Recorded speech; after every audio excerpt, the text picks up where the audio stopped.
mweya wangu noshuwa magware vangeli akafamba machene achichema misodzi mweya wangu noshuwa magware vangeli akafamba machene achichema misodzi ishe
mashangu loko Yesu abuya.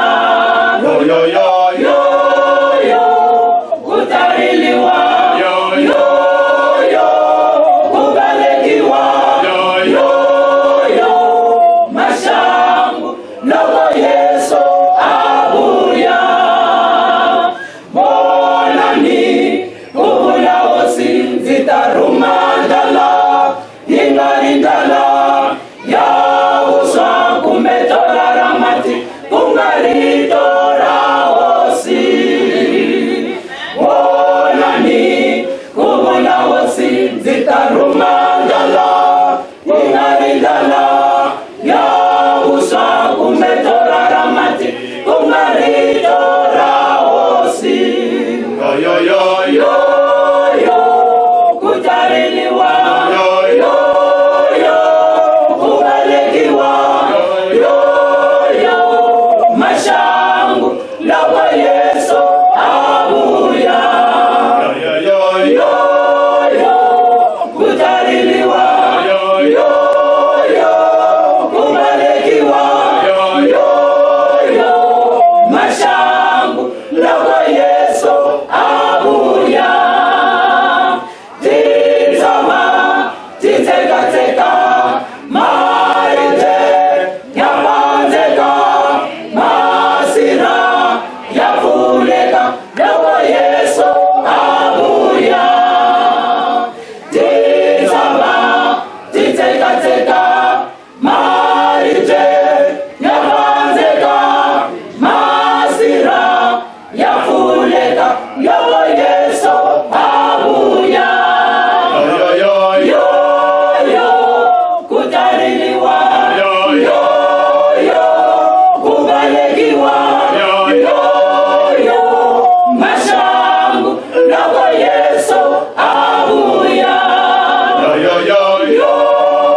vonakale emadyambini n'wana hosi hi tintswalo ta wena ku hela ku nga riki amen.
Madyambu lamanene Aduva lehuwane eka siku lerikulu, duva la magumo a mhlangano. madyambu ya makumu ya mhlangano. Swera thoma Paseka nga lamuna. Sukela loko hi sungurile Paseka hi siku ra wavumune, Ro mu vona murena a tshi khou ṱhupšwa. hi vonini hosi yi ri karhi yi xanisiwa. Ro mu vona va tshi khou mu fara tsimuni ya Getsemani. Hi vona loko yi khomiwe ensin'wini ya Getsemani. Va mu vona futhi o no va tsengoni. Hi vona nakambe loko yi ri eku tengisiweni. Sengo dzin'we dzi dzhena masiari yawe ya dzhena vusiku. Ku tengisiwa ko tala ku nghenisiwa na nhlekani, kambe ya yena yi tengiwile navusiku. Vana lava na ye vusiku hote. Va famba na yena va n'wi tengise evusikwini hinkwabyo. Cinca mulandu wa murata. Loko ri xa dyambu nandzu wu n'wi lahla. Mulandu wa mu gwevela thambo. Nandzu wu n'wi gwevela ntambu. Ra swi vona va tshi khou kakarika wo chipe. Hi vona vakulukumba va ri karhi va ya hala na hala. Lori a hu na van'we vantlhani van'wana ya Paseka. Hikuva a ku na van'wanyani lava tlhavaka xinyimpfana xa Paseka. Vane va tlhava ngwana ya Paseka ni vone vane Mayuda. Hikuva lava tlhavaka nyimpfu ya Paseka hi vona vinyi Mayuda. Wo chipe va vo fara kakati nga ri nguye vava va tshi khou yi ṱhavha ya isa fani na dzin'we nngu. Vakulukumba va khomile xo tika hikuva nyimpfu leyi a va yi tlhava a yi fani na tin'wani tinyimpfu. Va kakarika vuya swika va li chicha. Va kayakaya ku fika loko dyambu ri xa. Musi lono cha Loko dyambu ri xile, va ri mulandu wo murata. va hlamuseta leswaku ri nandzu wu n'wi lahlile. Ro swi pfa mulova u tshi khou pfi hayi dzi judge dzo vha dzo sedza dza vhona si na mulandu dza amba zwori a ri voni mulandu kha hoyo muthu une wa isa lufuni. Swi twile tolo loko va ri karhi va hlamuseta leswaku ri vaahluri a va ri karhi va ahlula, va hlamuseta leswaku ri a va voni nandzu eka munhu loyi. Mara va hawe va ta va mukosi va ri gavulawe maloko ri ku a toda ri ya toda kha rine na kha vana vashu. Kambe va ka vona va huwelela va thava mukosi va ku ri a dlawe, ngati ya yena ha yi lava yi ta rihiwa eka hina ni le ka vana va hina. Amen. Ngangoho va bva nayo kotsi ro yi vona ro swi pfa mulova. Va vo mu hwarisa xifambano a tshi khou gonya tshava ya Golgota. Hi ntiyiso hosi va huma na yona hi yi vonile tolo yi ri karhi yi dedeleka, va yi rhulise xihambano va famba na yona entshaveni ya Golgota. Yo n'wi rhwala khale ya mipfa. Se ni a yi rhwelile hari ya mitwa. Lori chitodeya cheva vavatu vako chitoda ni malova a Jesu. Xilaveko lexi a xi laviwa hi vanhu i ngati ya Jesu. Zwino o va a tshi khou hamulwa a tshi khou pfiswa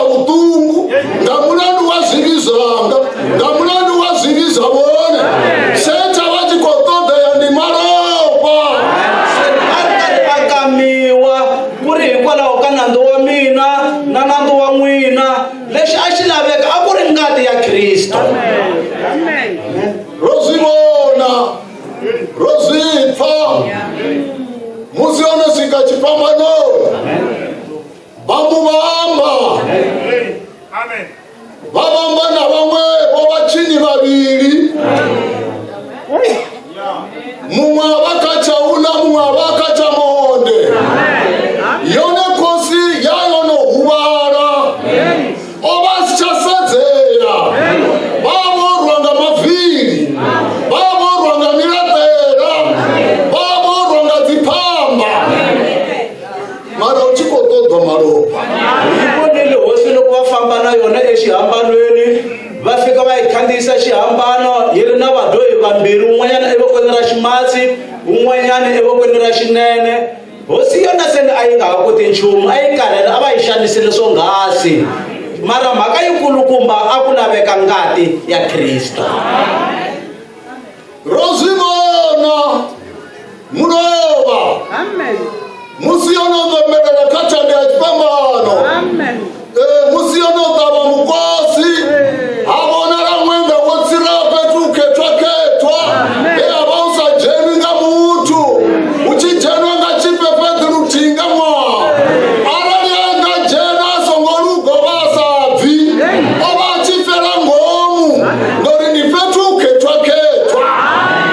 Hi swi vonile tolo loko hosi yi ri karhi yi cikinyile emhandini ya xihambano, na loko nceka loko wu fingenetile endhawini leyo kwetsima, loko wu handzuka hi le xikarhi laha a ku nghena vakulukumba muprista kan'we. Loko a kumeka na a nghena a dyohile a nga humi kona, a fela kwalaho. Rapeleleza kosi yoyisa chipambano yoyisa livida Swi heleleta hosi yi yisiwile emasirheli. sino namusi ni dzuva lihulwane Namuntlha i siku ri kulukumba. namusi ni dzuva lovokololo ha vathu Namuntlha i siku ra ku tshunxiwa ka vanhu. khari valelwe A hi hlayeriweni. Matthew chapter 28 from verse 1. Musi Sabata yopera uchita liteveraho Maria Magdalena na Maria ola mumwe vadao acharo. Apfala mutsinginyo muhulu murumwa wa mudzimu achitsa chibvata dhulu. Adapigurusalila tombo munangoni wa charo adzura kalo. Chivumbeyo chawe chava chichinga lupenyo. Nguvo yawe ichena samahanga. Varindi vatetemera vanga vafu ngouopa ene. Vasadzivone murumwamba navo ari. Inwi nisongopa. Ndidiva zvori nitoda Yesu weavo vambi wa chipambano. Aopano vuwa vungawamba. Itani nivone petro yavola dzovone. Nikonota vanya uyaniyo kudza vafunziwa vawe zvaurovuwa vafu. Unovonani udoniranga panda nichiya Galileya. Nitomuvona enengei. Vonani ndonivudza. Vabva charoni vagidhima nganyopo nangadhakaro lihulu vatiririyo kudza vafunziwa vavo. Ari vakadhiya vatangana na Jesu. Amba navo ari takalani. Vone vasendera vafara milenje yawe vamurosha. Yesu amba navo ari nisongopa. Chimbirani niyavudza varatu vanga vaye Galileya. Vadombona heningei. Vasadi vakadhiya.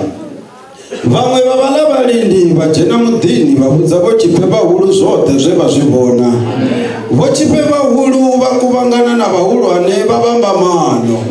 Vaneya valindi malinji. Vari ambani niri vafunziwa vawe vodha vusiku vamutsva rine roete. Arali muvusi achidozvifa rine ridomupembeledza ranira mulele. Valindi vatanganedza mali vaita zvevafundedzwa. Pfungo lavo lenero lava murero kavayudha usvika namusi. amen Amen. Matthew chapter 28 verse 1. Amen. Verse 1. Ekuheteleleni ka Sabata, hi siku ro sungula ra vhiki loko ri tsuvunga, Maria Magdalena na Maria lowun'wana va ya languta sirha.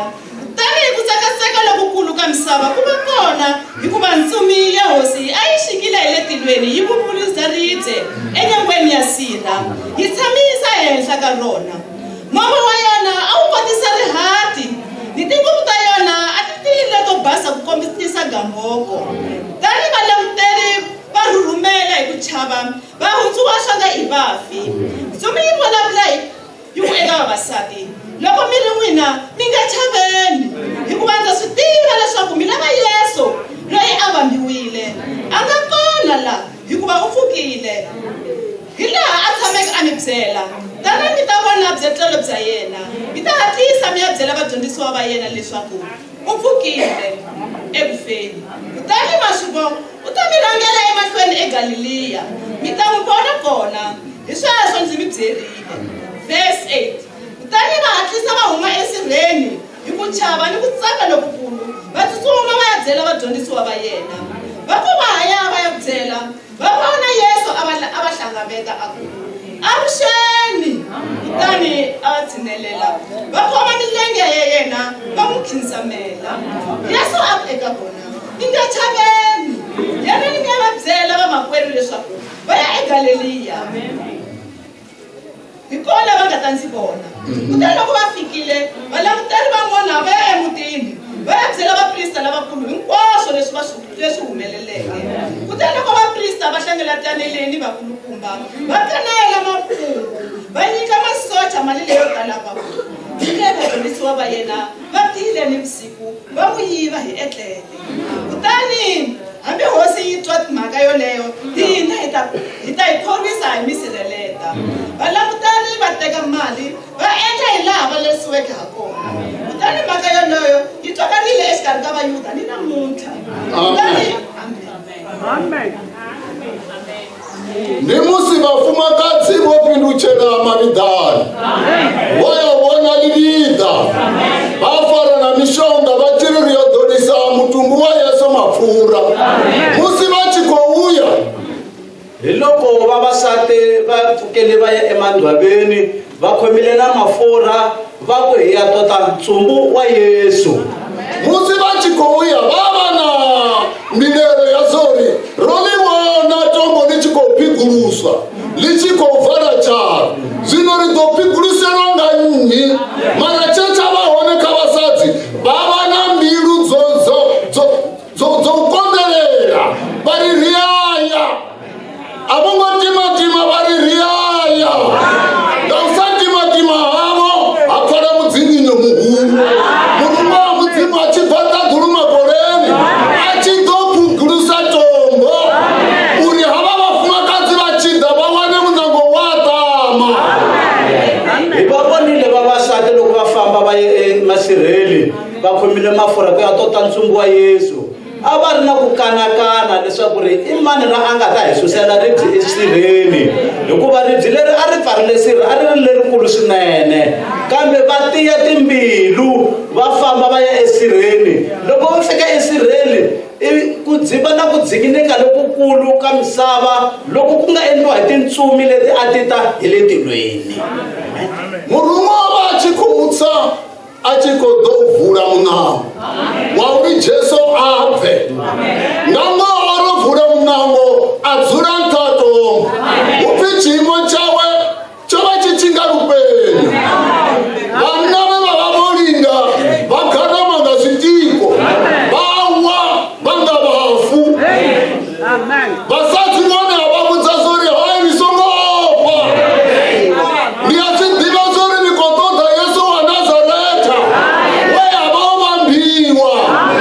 Haho fhano ṱuwani ni yo vhudza vhafunziwa vhawe zori vha yo ṱangana naye Galileya. Ntsumbi yona a yi tile ku ta pfula ribye leri a ri pfarile sirha. Yi pfurile sirha ivi yi tlhela yi tshama ehenhla ka rona, ivi yi byela vavasati leswaku ri n'wina mi nga chaveni. Na swi tiva leswaku ri mi tile ku ta vona Yesu Kreste a nga kona lawani, u pfukile tanihiloko a hlamusetile leswaku u ta pfuka hi siku ra vunharhu. Se ni famba ni mi ya byela vadyondzisi vadyondzisiwa va yena leswaku ri i pfukile. Amen. upfi valindi va jena mudini va vudza vo chipe sori hey nadanarisa kakhatini mani una munovuwa veri masocha ma ya emitini ma ya byela vakulukumba leswaku vakulukumba mi nghenisile enghozini, n'wanuna luya u pfukile. musi va tirhano vo chipe vahulu va yitima va va vhala milomo va ri ni songo viyanga leri munyu kumurani ni yambezori hayi vapfunzi va vo dava mutswa nero ebhela apa mulova na masiyari rozwipfa sori upfi vava kuamba mazvimbi ya sambei ngori mutu angaedhera hani emushumoni arani mwaedhera umushumoni haungofanira ushuma zvino havana vanhu navapfi nisongovya namba niyambe niri vapfunzi vavo dava mujiya rine roedhera musi muvusi achiyamba rine ridoniyambera ridomuvudza sori hayi ridoniyamberera vachiya cherede vavaneya vana vatanganedza cherede vamba mazvipi namamusi vati vakotanganedza cherede vamba mazvipi novalino nedhuva lautoma chocho dhuva lautoma kupura ova usiwo maranga mulandu wa heikosi hei ova uchikotoma ndava yori vatu arani mutoita chitu wamuneya chitu umbodivhara muromo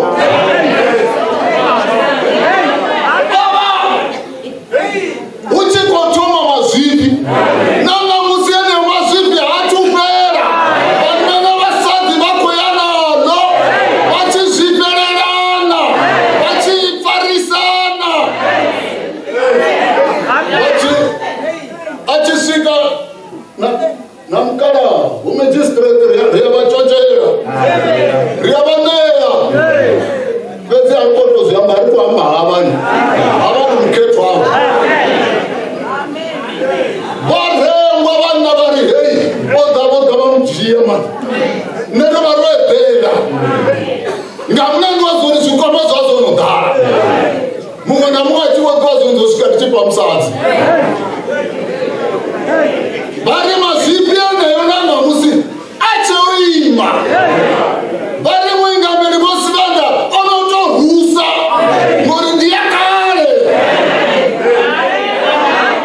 vari ndivone vamugara mangazvitiko votobva vachidhipupura vachisvika vachiri hei azvichambiwa mani houna muna houna muna houna muna houna muna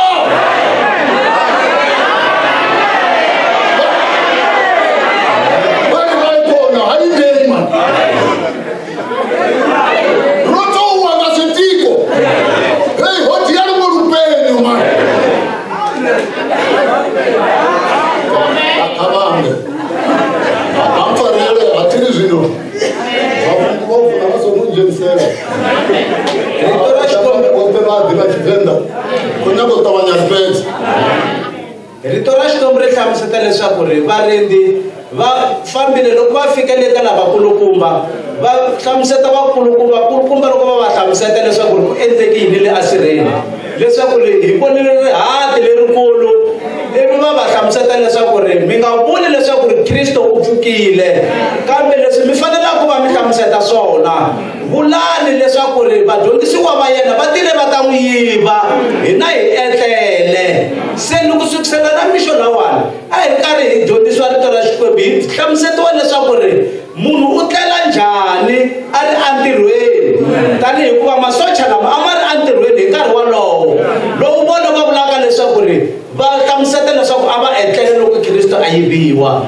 Se va hlamusetaka leswaku ri coco yi sunguli vona enkarhini walowuya hikuva va tshembisiwile leswaku ri va ta nyikiwa mali and then va ta vulavuleriwa aka vakulukumba leswaku ri hi ku Kristo ku yiviwile vona va etlele va nga vi na nandzu eka vakulukumba leswaku ri nalo va wu herisiwa. Amen. Nawo zoralo Kristo hangovuwa adzumbama. Hayi nawavo rengwa. Mara Kristo orovuwa achimbira shango lote la Galileya. Ori achibara pala vafumakazi vatangana naye. Vamurosha vamufara mirenje. Arichimbirani niyo vabudza vafunzi vazore ridotangana Galileya. Vafunzi vavamodzi vafumakazi vakitima vachiyaninge. Vachiyo vabudza. Zori hayi ovuwa. Hambi swi ri tano Kristo a nga tumbelanga. Vavile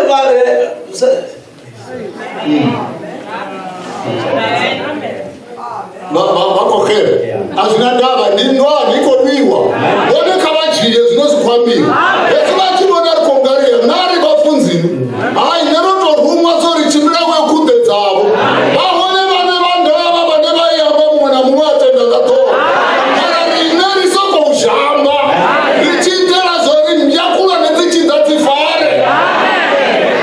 hlamuseta leswaku vakona lava kulukumba va kotaka ku hlamuseta mhaka leyiwani kahle ku nga ri hina ntsena ho sasameteriwa leswaku hayi fambani mi ya khoma ivi hi vulavula tanihileswi hi vulavurisaka swona. Vavona nga chino chifhinga ndilihevehele hange ejerusalema hange enkarhini lowuwani i ku hlevetelana le ejerusalema. vakuhamba vachevezana vathira upfiuvulolamuna Va vulavula va hlevelana leswaku hayi ve ri u pfukile wanuna luya. vamwe vachiyamba vorava miri swi tiva zori va nga si mukone Van'wani va vula leswaku hayi na hi swi tivile beke mukoti. ngori hola munhu na ruzvipfa na muloko chipi o va kuchimbira ka pulane Swi tivile na tolo leswaku a famba hi pulani wanuna luya. musi yo namelela xifambanoni o votsa o ya kudzula vafu Loko a gonile exihambanweni a chikile a yele a Hayidele. o tovela vathu vona u nga voni vasatenyiphila mzima A lande vanhu va ku fana na n'wina mi nga pfumeli ku ri leyi ivhengeli yi chiyambiwa nga xifhinga xa nowa va tivona va khwine ka iphila mzima lava loko ivhangeli yi vulavuriwa hi nkarhi wa hi Nowa va titwa va ri vo antswa emahlweni ka Xikwembu. na vone namusi va nga titwa va khwine ka iphila mzima Na n'wina madyambu lama mi nga titwa mi ri wo antswa emahlweni ka Xikwembu. kamwe va ku itwa nga kunako Swi nga endliwa mi endliwa hi ku saseka ka n'wina. kamwe va ku itwa nga ripfumo Kumbe mi endliwa hi ku fuma ka n'wina. swa va fambanya na ndhamulelo ine va kotezo ri valamulelo ngayo Mi hambanyisa na vulamuleriwa loko mi faneleke ku lamuleriwa ha kona. mari yo pfuwa kosi komona mona Hosi yi pfukile. naswina ri tibamba yaka i komona mona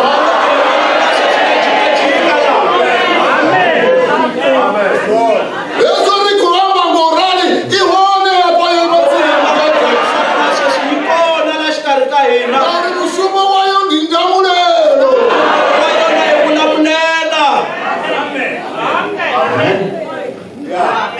na vafundzi va vavo vo tidzumba nduni hange Na vadyondzisiwa va yena a va ti tumbetile endlwini.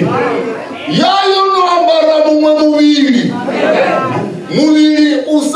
usathileli pethu Hosi a yi mbarile miri wun'wana wa avhaleli nga chithu nga siveleke ku hela a wu tumbeteriwi hi nchumu. unga muvili wa valoyi Hi nga wu fanisa na yini na miri wa valoyi.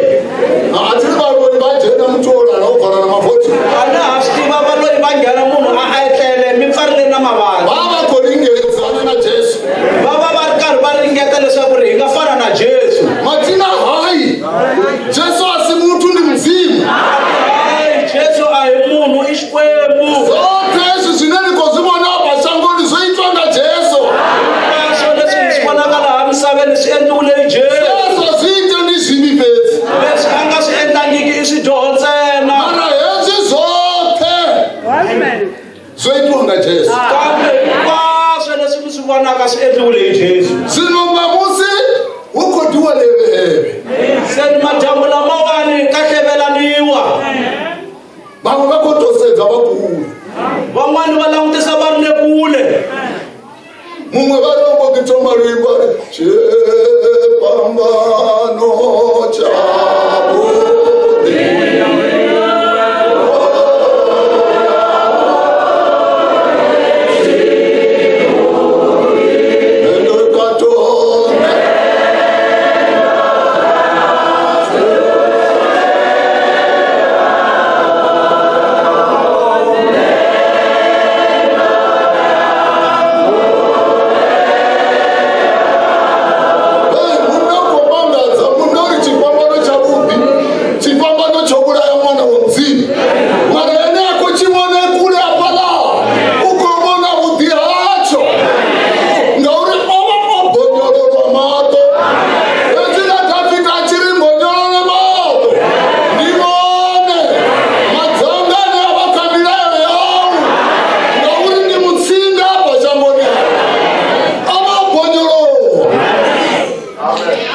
chipambano chonemberedza mwana wa mudzimu marenge achisedza uwana hei ichi chichachimangadzawo mwana uwana lidakaro ngauri nomuvoporola ngarufuro jesu wovoporola namamusika rufuro wenavone vadovoporola.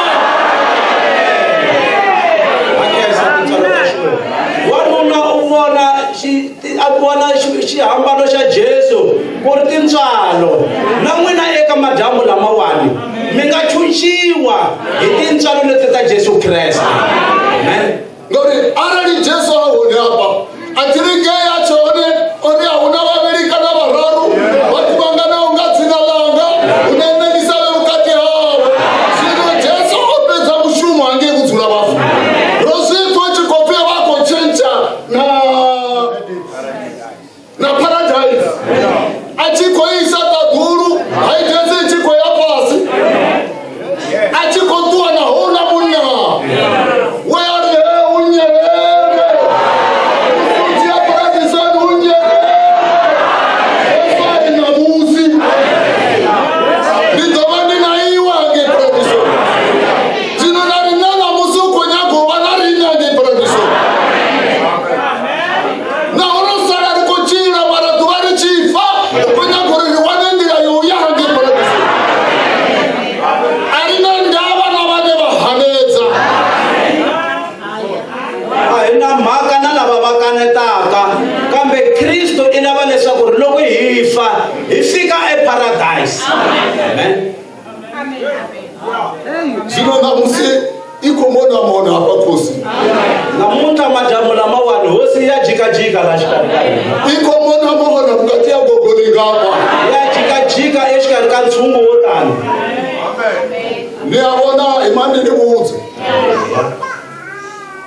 hei paseka hei ya namwahi xera vana dzipaseka ubva murau ari yathuva na paseka ni yakani Va hlamuseta leswaku ri paseka leyi ya nyan'waka kusukisela loko hi vila tipaseka kusukisela endzhaku a hi se va na paseka ya ku fana na leyi hi nga eka yona sweswi.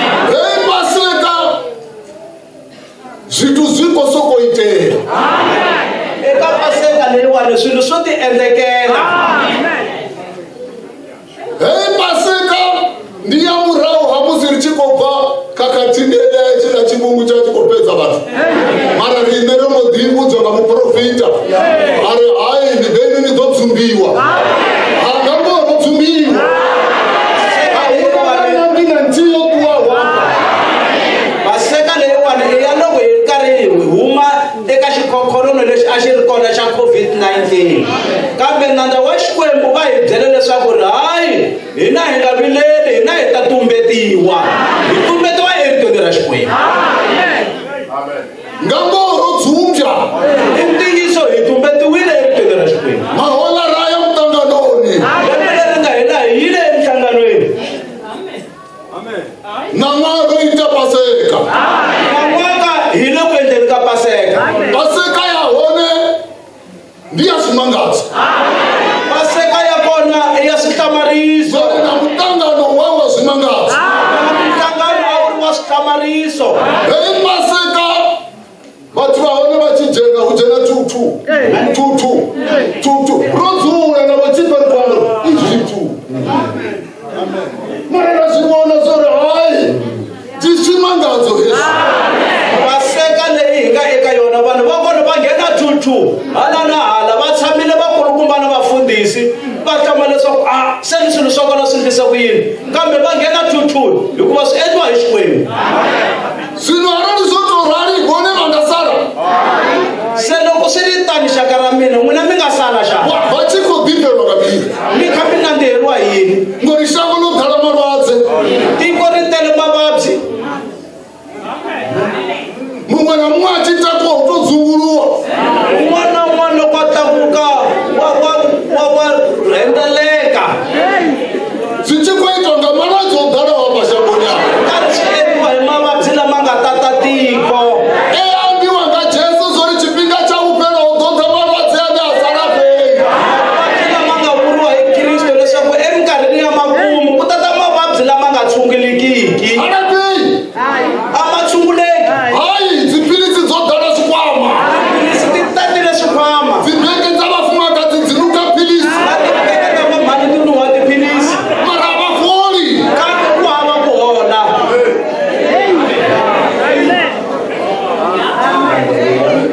Dzinu namusi yo vuwa kosi. hosi yi pfukile Namusi kosi yo vuwa.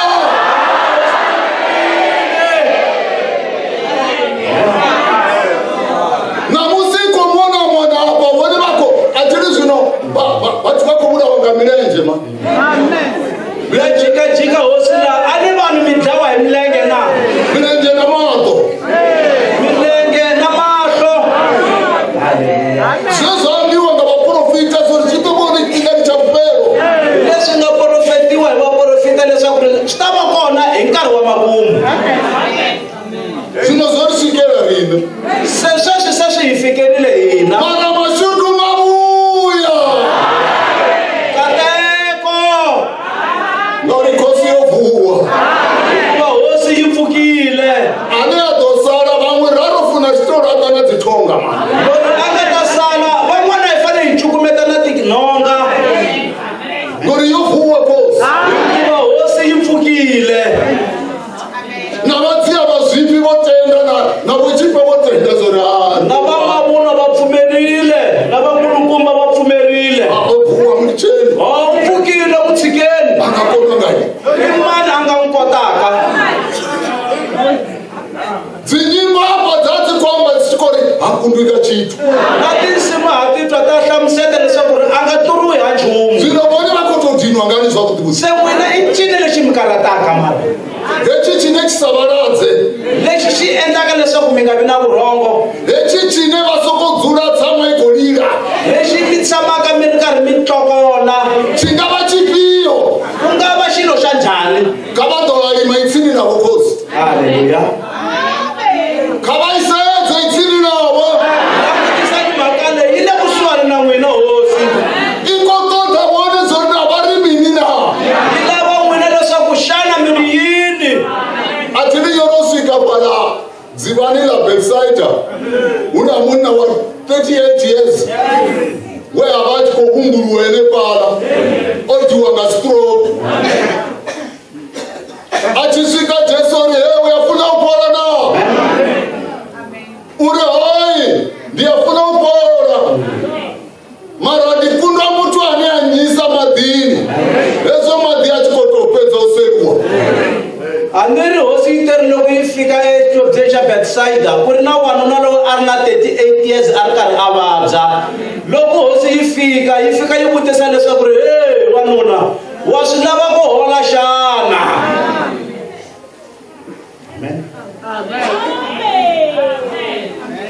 Hei la Bethsaida. Baba kuhambeni ikosi yovona musi. betsaida leyi a yi hlamusetiwa ku vulavuriwa hi hosi leyi yi nga pfuka namuntlha Yovuwela uri husongosara na mutihi. Achikadirwara. Bone vadoto usara ngofuna urwadze yavo nofuna ugomera. Nofuna usokopepeleka. Vavofuna vachizama vachimbire straight. Vasumbedze zori kosi yovuwa. Maranga mulandu vandowero. Auchena muchwani akadirwara. kristo u pfukerile leswaku ri ku nga sali na munhu a ri karhi a vabya loko a swi kotaka na n'wina a ni ta tlakuka mi famba mi kombeta leswaku ri na n'wina kristo u te leswaku ri mi nga sali mi ri karhi mi vabya swi ri tano a ma ha vabyi hikuva hosi yi pfukile Atinobvi nga marwadze awe. Nga ntho dzawe. Ropora rini. Zvino zvikonyanga utenga. Arali watenda zori yamara ndi Jesu ane akwama. Uri marwadze asho ane ohwara. Rinopodzwa nga ntho dzawe. Zvinokadirwalela mina. a ni ri rito ra xikwembu ri hlamuseta leswaku ri hikwalaho ka swivati swa yena i hi horisile musi se ni ha lava hi ni fute amen Atini Jesu. Musi achikobva Pilato kuhamba zori. Upfira vachidziva kuhorera mumwe. Ane vafuna. Ngapaseka. Mara upfira munna. uya kuita milandu mihulu obulaya bathu nabahawe babotobowa nabana babe wabotobowa zori haya ngasithobabuya kurobe muna wa milandu andiri hi twa leswaku ri Paseka a ku ri na ntolovelo wa leswaku ri ku chuchiwa ku vambiwa munhu se a ku toloveki leswaku ku va na loyi a chuchiwaka se Kristo loko a ya a ku vambiweni a ku fanele ku va ku chuchiwa Kreste makuva a nga ri na nandzu kambe hikwalaho ka ku va a fane ku va a fela hina a ku chuchiwangi Kristo ku chuchiwa un'wana loyi a ri na nandzu lowukulu eka Kristo ku va Kristo a nga dyohanga nchumu so va swi komba zori mumwe na mumwe u wana discharge ka vurwadzi u wana discharge ka milandu yawo usongo vana hane ya tuwa songongolo zwivi zori hola munhu na Baraba otomanga a tshi kokoko wela he Baraba atomomangarare ikotopfa zwavhuḓi bari vakuvhidza a tshi swika pe hayi mulandu wo fhela mulandu wo fhela vari hayi mulandu wo fhela Baraba tshimbila uye hahawu huna munna we a badela mulandu oyu zwino na rine kale zwi ḓivhe zwori na rinene ra tshimbila ri tshi ṱuḓa ri songo tsha ṱuḓa ku chuchiwa ka mudyohi luyani a swi kombeta leswaku ri ku vambiwa ka Kristo i ku chuchiwa ka hina hi vona Baraba loko a chuchiwa kambe a ri na nandzu lowukulu lowu a wu endlile na n'wina eka madyambu lamawani Kristo u vambiwile leswaku ri na n'wina mi chuchiwa mi nga chuchiwa eka madyambu lawa a tiri vadori a nga koli nyana ava lamunhu mi nga swi vula leswaku ri a va kholi swona kulukumba lavawani arali ko nyago that side ya mudzimu lichi amba kari lijiye no to rara arali uchipi takuwa uime kabirinje yao takuwa lava ku twisisa rito ra Xikwembu loko ri vula ri teki ri tetana loko ri ku tlakuka endla leswi vulaka swona u tlakuka zvinezo vone vachidzura vavona mbyara livo ivopaka tabu kana ndimbudzi ichivuya nawo isengowepuwa ibyene pano se loko n'wina mi tshamisa sweswo mi fanisiwa na mbyana leyi tshamaka yi bohiwile hi ntamu na siku leri yo ka yi nga bohiwangiku yi tshama kwalaha yi tunga ku ya bohiwile iwo ne wa endlisa zwivi a ti loko pfi Jesu a vopolola u songo tshayita zwivi na wena u endlaka swidyoho Kristo u chuchiwile u nga ha endli swidyoho u tshi bahapa fambana na zwivi loko u suka namuntlha laha hambana na swidyoho ende hezo u tshi pfi vutanzi na iwo u takuweko u ambisana na Jesu u khamana zwivi wena u tlakuka ku Kristo ni rivalerile swidyoho na mina u songo chaya zwivini u nga ha tlheleli eswidyohweni a ti Jesu u vulela zwivi swa vathu a ni Kristo u dlawula swidyoho swa vanhu swino ri nga dova ra chilani zwivini se hi nga tlhelela kanjhani hi hanya eswidyohweni arali na sa huma zwivini ni do pela no tepu loko mi nga tlheli eswidyohweni mi ta fa hinkwenu mi fele eswidyohweni mara arali no tsena mudito watu amba mbiluni yao uri hanga chayita zwivini kambe loko yi nga vula wena n'winyi embilwini ya wena leswaku a na ha endli swidyoho yama wo dzula yeneko zwini va kamiseka u tshamile kwalano sweswi wani ne zwivini a cha dodova ndaya u vula leswaku ri mina swidyohweni sori a na ha tlheleli na musadzi wa vomugede a cha dodova ndaya khaye na n'wansati wa vaximanimani a na ha yi ka yena na na munna wa vomugede a cha dodova ndaya khaye wa vaximanimani a na ha yi ka yena hezo chimbo wa utakuwa hapo udhuriwa loko ku yimbeleriwa risimu u tlakuka wena hi wexe u ta khensa laha usongo cha humela udhuri Jesu ne cha dodova ndaya mudini hone wena vandichiya hone ne cha dodova ndaya hapana nda vandichiya hone a cha dodova ndatswa a cha dodova ndadambanje u nga ha vi na ku kombela wena ntsena hlamuseta Kristo leswaku ri Kristo a ni nge heyile a ni faya kona ndyangu wa vanhu a ni nge he tlheli ni yiva nakambe ni nga ka ni nga havi mbabva uchita ku hanyeni ungodzidava loko u suka kwala u nga kona u tala mahlweni Jesu ndiye alibuwa wena u ta hi ku khensa eka Kristo atilupfi muthu utenda nga mbilu ani vhese yi hlamuseta leswaku ri munhu i pfumela hi mbilu a tandzela nga mulongo ene mune ivi a hlamuseta hi nomo yena n'winyi zwino kosi yo vuwa lulongolo rotema